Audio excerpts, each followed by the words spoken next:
कोटा के दौरे पर लोकसभा स्पीकर ओम बिरला शहर के टीवीएस सर्कल पहुंचे। लोकसभा स्पीकर तस्वीरें आ चुकी हैं। कोटा से सीधे संविधान पार्क निर्माण के लिए जगह देख रहे हैं ओम बिरला और संविधान की सीख देते हुए दिखाई देते हैं। लोकसभा स्पीकर के तौर पर सदन में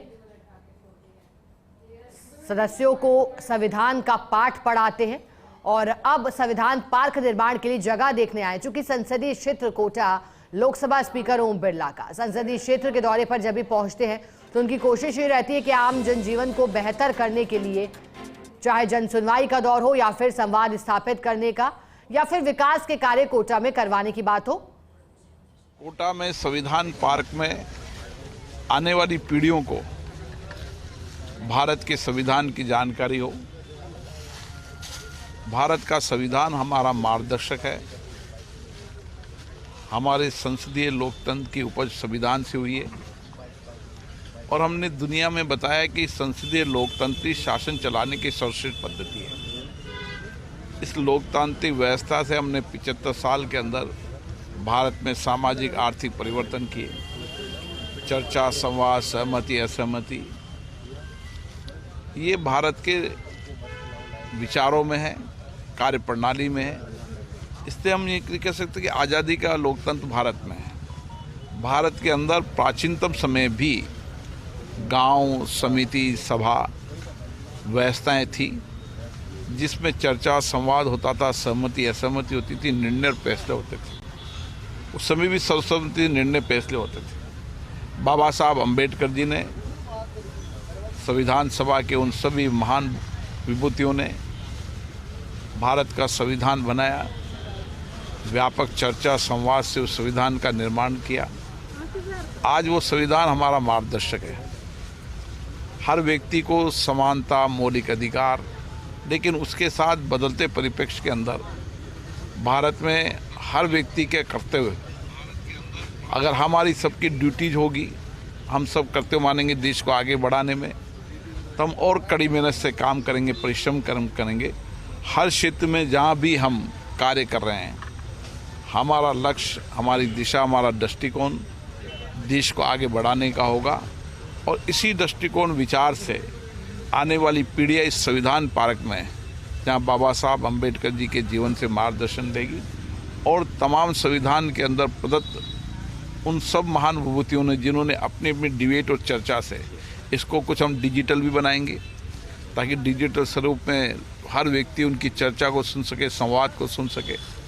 इसके लिए लोकसभा से जो कुछ भी आर्काइव है उसका भी उपयोग यहाँ पे करेंगे।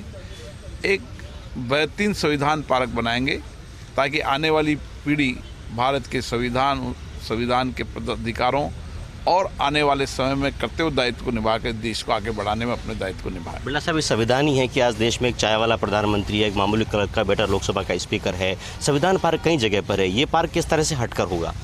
भारत के संविधान में लोकतंत्र में ताकत है कि गरीब से गरीब व्यक्ति भी भारत का प्रधानमंत्री, महामहिम राष्ट्रपति, राज्यपाल, मुख्यमंत्री बन सकते। ये भारत के लोकतंत्र की ताकत है कि सबको समान अधिकार, सबों को मतों का अधिकार, ये समानता और हर गरीब व्यक्ति का भी मत उतना ही है जितना बड़ा व्यक्ति का है। इसलिए लोकतंत्र के प्रति जितना सजग रहेंगे उतना ही बेहतर शासन आएगा। मेरा मानना है कि शासन में पारदर्शिता और जवाबदेही लाने के लिए, कार्यपालिका की जवाबदेही तय करने के लिए हमें संविधान की प्रदत्त धाराओं का भी उपयोग आने वाली पीढ़ियों को करना चाहिए और ये संविधान पार्क आने वाली पीढ़ियों का मार्गदर्शक भूमिका निभाएगा। तो संविधान पार्क आने वाली पीढ़ी के लिए एक मार्गदर्शक की भूमिका निभाएगा। आपको दिखाने की कोशिश करें तो यही वो लोकेशन है जहां पे संविधान पार्क बनेगा। कोटा में टीवीएस सर्कल के पास की लोकेशन है। लोकसभा स्पीकर ओम बिरला ने आज इस पूरी लोकेशन को केडी अधिकारियों के साथ, बीजेपी के विधायक संदीप शर्मा के साथ विजिट किया है और किस तरह से यहाँ संविधान पार्क आकार लेगा इसकी पूरी एक परिकल्पना उन्होंने यहाँ पर जमीन पर उतारने की बात कही है, कार्य योजना बनाने की उन्होंने बात कही है और बड़ी बात कहते हुए कहा है कि समानता, स्वतंत्रता।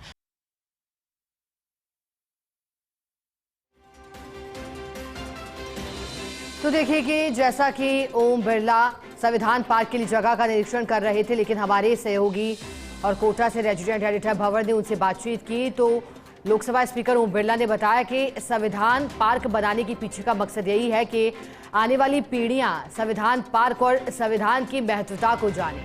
जिन महानुभावों ने संविधान को तैयार किया, चाहे डॉक्टर भीमराव अंबेडकर हों, उनके जीवन से सीखते हुए, उनके मूल्यों को अपनाते हुए आने वाली पीढ़ियां उसी पर चलकर इस गौरवशाली संविधान से सीख लेकर के आगे बढ़े।